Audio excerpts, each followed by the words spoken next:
मैंने last video में ही कहा था कि पहलगाम का ये अटैक रैंडमली नहीं हुआ है, हिंदुओं को चुना गया है मारने के लिए। एक ने बोला कि मुसलमान अलग हो जाओ और हिंदू अलग हो जाओ, जेंट्स को बस, और हिंदू वाले जेंट्स को गोली मार दी गन से।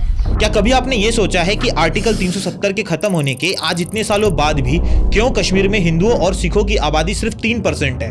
5वां साल है, अल्लाह की कसम ना एक कॉलोनी बना सके ना बात कर सके, बल्कि मोदी को जाकर कहा कश्मीर में हमारी जानों को खतरा है, जब तक ये खतरा खत्म नहीं होता हम वहाँ आबाद होने के लिए तैयार नहीं। अरे आम लोगों की बात तो छोड़ो, वहाँ के विधायक तो खुले में रोड पे इंडियन आर्मी को धमकी देते हैं कि 4 अक्टूबर के बाद तुम्हें कौन बचाएगा, मैं देखता हूँ। 4 अक्टूबर का इंतजार करो, 4 अक्टूबर के बाद तुम्हारा हिसाब किताब होगा। ये सजाद अहमद के जुलूम 4 अक्टूबर के बाद तुम्हारे साथ निकलेगा। फिर मैं देखता हूँ तुम लोगों को कौन बचाने आएगा। तो ऐसे लोगों को ना मैं सिर्फ इतना ही कहना चाहता हूं कि कभी टाइम निकाल के नेशनल वॉर मेमोरियल चले जाना, जो कि दिल्ली में है। वहां की दीवारों पे ना 25,000 से ज्यादा शहीदों के नाम लिखे हैं और आगे भी लिखे जाएंगे, लेकिन ये देश सुरक्षित रहेगा, ये वादा है हमारी इंडियन आर्मी का, और उसी देश में ऐसे लोग रहते हैं। कितनी शर्म की बात है। तो शायद अब टाइम आ गया है पाकिस्तान की कमर तोड़ने का। इसीलिए हमारे प्रधानमंत्री ने बिहार की जमीन से पूरी दुनिया के तमाम आतंकवादियों को खुला चैलेंज दे दिया। जिन्होंने ये हमला किया है, उन आतंकियों को और इस हमले की साजिश रचने वालों को उनकी कल्पना से भी बड़ी सजा मिलेगी। पहलगाम में जिन निहत्थे बेकसूरों को आतंकवादियों ने मारा था, उसी के जवाब में अब भारत ने 65 साल पुराना समझौता तोड़ दिया है, जिसके बाद हमारे पीएम को पाकिस्तान से धमकी आ गई। कश्मीर के अंदर डैम बना के तुम पाकिस्तान के पानी को रोकोगे? सुन, अगर तू पानी बंद करेगा, इंशाअल्लाह हम तेरी सांस बंद करेंगे, इन दरियाओं में फिर खून बहेगा। मतलब साफ है, अब चाहे कोई कुछ भी बोले, भारत रुकने वाला नहीं है। लेकिन अभी भी मेरा ये सवाल है कि हम सीधे सीधे अपनी आर्मी के साथ वहां पे अटैक क्यों नहीं कर देते? जैसे 71 की लड़ाई में पाकिस्तानी फौजियों को मारते मारते हमारे जवान लाहौर तक घुस गए थे, क्योंकि अगर हमने 6 नदियों का पानी रोक दिया तो इतना पानी हम लेके जाएंगे कहां? और आखिर क्या है ये इंडस वाटर ट्रीटी? और उससे भी बड़ा सवाल ये है कि आतंकियों ने मारने के लिए टूरिस्ट को ही क्यों चुना? आखिर क्यों उन्होंने नाम पूछ पूछ के पॉइंट ब्लैंक पे गोली मारी और कुछ को जिंदा छोड़ दिया ताकि वो हमारी सरकार को मैसेज दे सके?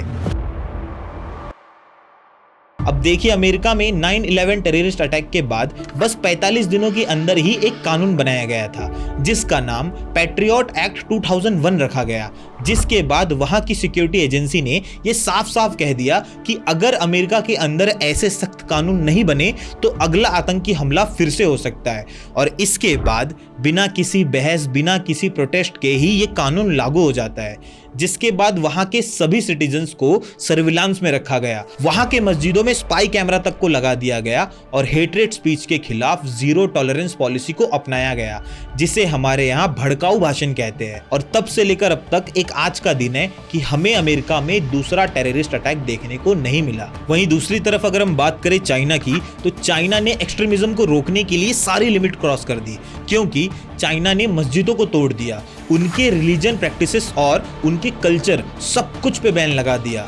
तो ये हमें ये दिखाता है कि जब बात नेशनल सिक्योरिटी की हो तो कोई देश कितने भी बड़े स्टेप्स को लेने से पहले एक बार भी नहीं सोचता। और जब 22 अप्रैल को पहलगाम में अटैक हुआ तो भारत ने भी अपनी हिस्ट्री का सबसे बड़ा कदम उठाया, और वो एक ऐसा फैसला था जिसने ना सिर्फ पाकिस्तान को बल्कि पूरे साउथ एशिया को हिला के रख दिया। इसीलिए आज हमारा ये समझना जरूरी है कि कैसे गवर्नमेंट ने 5 जबरदस्त एक के बाद एक फैसले लिए, और आखिर क्यों पाकिस्तान का पानी रोकना उन पे सर्जिकल स्ट्राइक करने से भी ज्यादा वाइज डिसीजन बन गया है। ओके, तो पहलगाम अटैक के बाद इंडिया ने जो 5 मेजर स्टेप्स लिए हैं, उनमें से सबसे बड़ा जो फैसला है इंडस रिवर ट्रीटी का सस्पेंशन।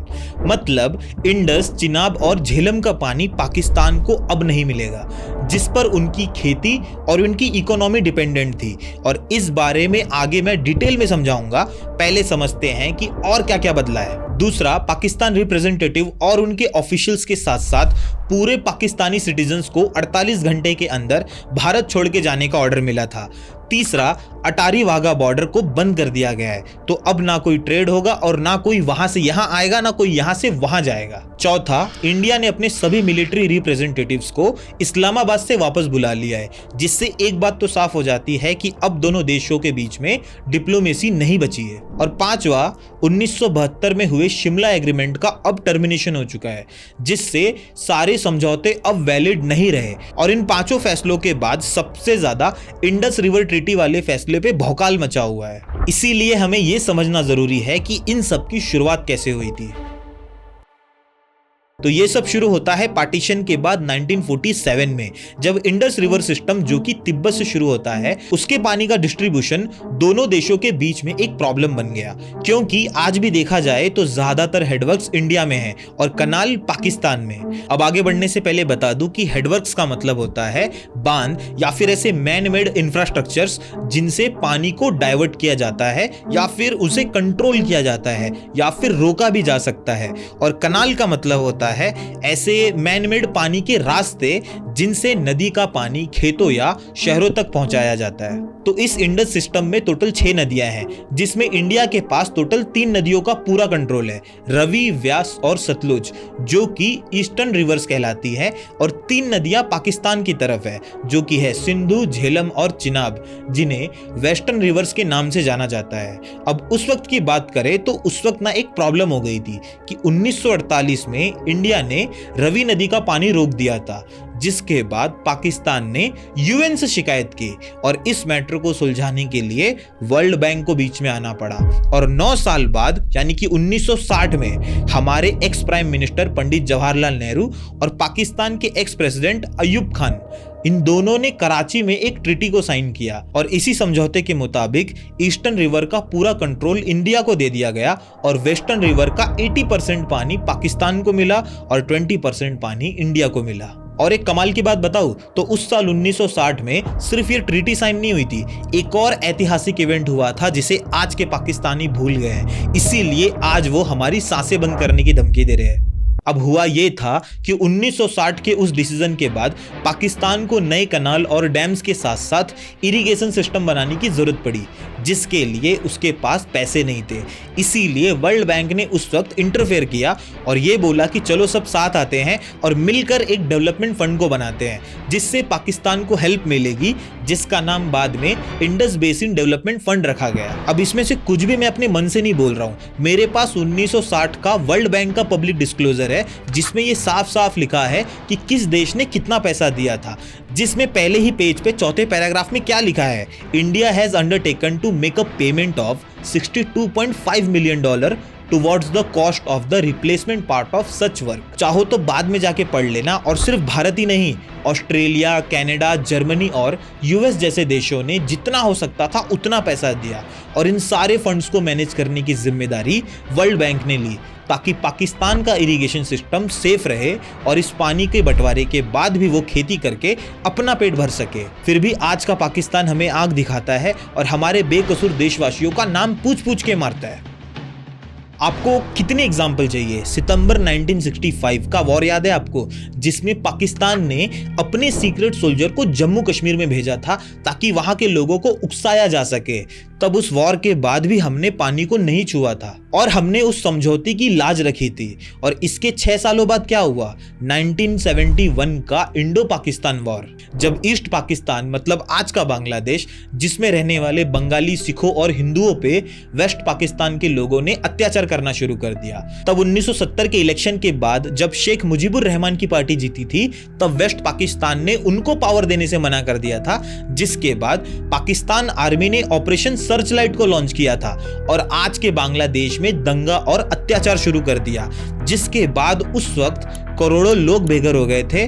तब उन्हीं रेफ्यूजी को इंडिया ने संभाला था। और इन सब झमेलों के बाद पाकिस्तान को उस वक्त शांति से बैठना चाहिए था, लेकिन नहीं, वो चुप थोड़ी ना बैठेगा, उसे तो बस दुनिया पे राज करना था। तब 1971 में पाकिस्तान ने ऑपरेशन चंगेज खान को लॉन्च किया और हमारे 11 इंडियन एयरफोर्स के बेस को टारगेट किया, जिसके बाद न चाहते हुए भी भारत ने वॉर डिक्लेयर कर दिया। Some hours ago, soon after 5:30 p.m. on the 3rd of December, Pakistan launched a full-scale war against us. Today, The war in Bangladesh has become a war on India. We have no other option but to put our country on a war footing. और 12 दिन तक चलने वाले इस war के बाद जब पाकिस्तान ने 16 दिसंबर 1971 को ढाका में सरेंडर कर दिया, तब उस वक्त 93,000 पाकिस्तानी फौजियों को बंदी बनाया गया था और ये वर्ल्ड वॉर 2 के बाद का सबसे बड़ा सरेंडर था, जिसके बाद 80 लाख से ज्यादा रेफ्यूजी को भारत ने पनाह दी। और नुकसान बताऊं तो उस वॉर में लगभग 8,000 पाकिस्तानी और 3,000 इंडियन जवान शहीद हो गए थे। और इसका रिजल्ट क्या निकला? उस वक्त का ईस्ट पाकिस्तान आज का बांग्लादेश बन गया। फिर भी हमने पाकिस्तान को मिल रहे पानी को नहीं छुआ था। और इतना ही नहीं, 1999 का कारगिल वॉर भी है, जिसके बारे में अगर मैं अभी बात करने बैठा ना तो वीडियो बहुत लंबी बन जाएगी। मतलब मेरा पॉइंट बस इतना सा है कि इतनी बार मौका देने के बाद भी पाकिस्तान आज भी नहीं सुधरा। और ऐसा नहीं है कि हमने सिर्फ अपने जवानों को खोया, इन आतंकवादियों ने बेकसूर सिविलियंस की बलि देने से पहले भी आज तक एक बार भी नहीं सोचा। आप चाहो तो 93 के मुंबई के बम धमाके को याद कर लो, या फिर 2001 में जो संसद पे हमला हुआ था ना, उसे याद कर लो। 2005 में दिल्ली में, 2006 में मुंबई के ट्रेन में बम ब्लास्ट हुए थे, हमें सब याद है। और ये भी याद है कि ये लोग कभी सुधरने वाले नहीं हैं। तो शायद इसीलिए हमारी सरकार ने अब सर्जिकल स्ट्राइक या एयर स्ट्राइक करने के बजाय सीधा पाकिस्तान का गला घोटने का फैसला किया है। क्योंकि आप खुद ही सोच के देखिए, बालाकोट एयर स्ट्राइक में हमने उनके 300 मिलिटेंट मारे थे, क्योंकि उन्होंने पुलवामा में हमारे 40 जवानों को शहीद किया था, तो हमने उनके 300 ढेर कर दिए। लेकिन उन 300 को मारने के लिए यहां से 12 मिराज फाइटर जेट भी तो गए थे। तो क्या उस रात हमारे 12 ऑफिसर्स की जान को खतरा नहीं था?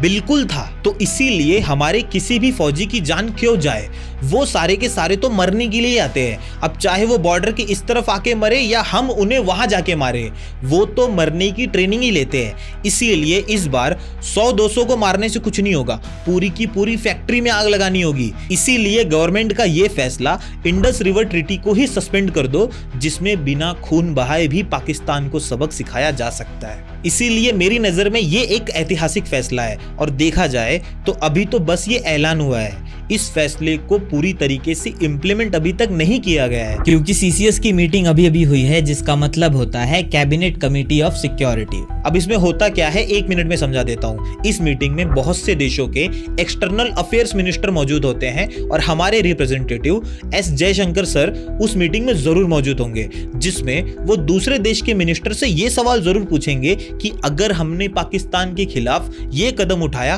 तो आपका क्या रिएक्शन होगा, अगर हमने उनका पानी बंद कर दिया तो आपका क्या रिएक्शन होगा। सो मोस्टली ऐसे टाइम पे कोई भी देश वॉर होने से पहले ये जरूर चेक करना चाहेगा, ये जरूर कंफर्म करना चाहेगा कि कौन सा देश उसके साथ है और कौन सा देश उसके खिलाफ। अब घबराइए मत, ये सब मैं वॉर डिक्लेयर होने के बाद की बात कर रहा हूं। अभी फिलहाल वॉर स्टार्ट नहीं हुई है, लेकिन बाहर के दुश्मनों से लड़ने से पहले हमें घर में घुसे पाकिस्तानी आइडियोलॉजी से लड़ना होगा। एंड ट्रस्ट मी, ये लड़ाई उतनी आसान नहीं होने वाली है। क्योंकि आपने कभी ये सोचा है, पाकिस्तान से आए वो आतंकवादी जिन्होंने 22 की दोपहर को 2 बजे के बाद हमला किया था, उन्होंने सुबह का खाना कहीं तो खाया होगा, वो 21 की रात को कहीं तो रुके होंगे। तो जिन लोकल्स ने उन्हें खाना दिया, क्या उन्हें उनकी बंदूकें नहीं दिखी थी? या फिर जिस किसी ने भी उन्हें रहने के लिए शेल्टर दिया था या फिर भागने के लिए रास्ता बताया होगा, क्या वो जिम्मेदार नहीं है? सीधी सी बात है, बिना लोकल के सपोर्ट के ऐसा अटैक करना पॉसिबल नहीं है। तो अब सवाल ये बनता है कि ऐसा क्या गलत हो रहा है कि अगर वहां के कुछ लोकल्स आतंकवादी की मदद कर भी रहे, चलो मान लेते कर रहे, तो क्यों कर रहे हैं? ऐसा क्या गलत हो रहा है कि उन्हें सरहद पार के अपने लगते हैं और यहाँ के पराए? जैसे आपके दिल में हिंदुस्तान है, हाँ। कश्मीर के दिल में पाकिस्तान है। सच्ची में? सच्ची में, ये सच में, ये दीदी सच बताइएगा आप, ये सच में आपके दिल में ही पाकिस्तान है इंशाल्लाह, और हम पाकिस्तान के साथ हैं। अच्छा इंशाल्लाह। दीदी, ऐसी क्या बात है कि आप, मतलब हम तो हिंदुस्तान, हम ये हिंदुस्तान का ही पार्ट है ना इंडिया, तो फिर भी हम पाकिस्तान बोलते हैं। तो हमारे अपने मुसलमान हैं सर, हाँ। अपने मुसलमान हैं, वो हमारे भाई हैं, हमारे लिए। तो हम भी तो भाई बहन है आपके। भाई दिल्ली में वो तो मुसलमान हिंदू भाई ही है, लेकिन इनके दिल में ज्यादा पाकिस्तानी है। अच्छा, आप उनको ही मानते हो? हाँ। उनके साथी हो? हाँ। ओहो, चलिए ठीक है, शुक्रिया। और मैं यहाँ सबकी बात नहीं कर रहा हूँ, क्योंकि उन्हीं लोकल्स में से एक जाबाज भारत का सच्चा मुसलमान भी था जिसने टूरिस्ट की जान बचाने के लिए अपनी जान गंवा दी। और मैं यहाँ सैयद आदिल हुसैन शाह की बात कर रहा हूँ, जो कि रोजी रोटी कमाने के लिए सिर्फ अपने घोड़े पे डिपेंडेंट थे, जिन्होंने एक टूरिस्ट की जान बचाने के लिए आतंकवादी से लड़ाई कर ली, और वो भी खाली हाथ। पर अफसोस वो बच नहीं पाए। या फिर अगर मैं बात करूं सज्जाद अहमद भट्ट की, जिन्होंने उस अटैक के दौरान गोलियों के बीच में से एक घायल टूरिस्ट को अपनी पीठ पे लाद के रेस्क्यू किया था। इसीलिए हमें ऐसे हीरोज की जरूरत है जिनके दिलों में भारत है, ना कि पाकिस्तान। इसीलिए मैंने थोड़ी देर पहले ही कहा था कि अंदर के दुश्मनों को पहचानना और उनसे लड़ना हमारे लिए सबसे मुश्किल लड़ाई होगी। और सच कहूँ तो आप चाहे मानो या ना मानो, पाकिस्तान कहीं ना कहीं यही चाहता है कि हम आपस में लड़े, क्योंकि वो कभी भी हमसे ज़मीन पे आमने सामने की लड़ाई में जीत ही नहीं सकता। उसने ट्राई किया था 71 की लड़ाई में। इसीलिए वो लोग जानबूझ के टूरिज्म को टारगेट करते हैं, क्योंकि जम्मू कश्मीर हो या हिमाचल प्रदेश, वहाँ के लोगों का primary source of income he tourism है। और अगर किसी तरीके से टूरिज्म को ही बंद कर दिया जाए तो वहाँ पे कोई MNC या फिर कोई फैक्ट्री थोड़ी ना है कि वहाँ के लोगों को तुरंत काम मिल जाएगा। कि उन्हें चाहिए टूरिज्म, उन्हें चाहिए रोजगार, उन्हें चाहिए शांति। नहीं चाहिए टूरिज्म, नहीं चाहिए तरक्की। मैं आपको बोल रहा हूँ, आप हमारी आजानों पे हमला करोगे, आपको क्या टूरिज्म चाहिए? इसीलिए एक बार सोच के देखो कि पहलगाम के सिर्फ उस एक अटैक से सैकड़ों फ्लाइट की टिकटें कैंसिल हो गई। अब लोग कश्मीर जाना तो दूर, उस तरफ देखने से भी डर रहे हैं। अरे कितने मुश्किल से पिछले 5 सालों में हमने धीरे धीरे लोगों का भरोसा जीता था और कश्मीर को एक बार फिर से हर किसी के लिए सेफ बनाया था। और इस एक अटैक की वजह से कितना बड़ा इम्पैक्ट पड़ा। और यही हमारा दुश्मन चाहता है कि कश्मीर में बेरोजगारी बढ़े और वहाँ के यूथ को जॉब के लिए यहाँ वहाँ भटकना पड़े। और जब वहां के गरीब लोग अपनी छोटी छोटी जरूरतों के लिए स्ट्रगल कर रहे होंगे ना, तब उनके बच्चों का, स्पेशली लड़कों का माइंड वॉश करके उनके हाथों में पत्थर और बंदूकें पकड़ा के उन्हें भारत का ही दुश्मन बनाना उनके लिए आसान हो जाएगा, जो हमारी इंडियन आर्मी को मारती है, जिन्हें हम मिलिटेंट कहते हैं और वो फ्रीडम फाइटर कहते हैं। और अगर आपको मेरी बात पे यकीन नहीं है तो आप पिछले 20 सालों के सबसे हाई प्रोफाइल मिलिटेंट्स की लिस्ट निकाल कर देख लो, उसमें से ज्यादातर आपको वहीं से मिलेंगे। बुरहान वानी, जाकिर मुसा, रियाज नाइको, समीर टाइगर या फिर मोहम्मद रफी भट्ट, ये सब कहां से आए थे?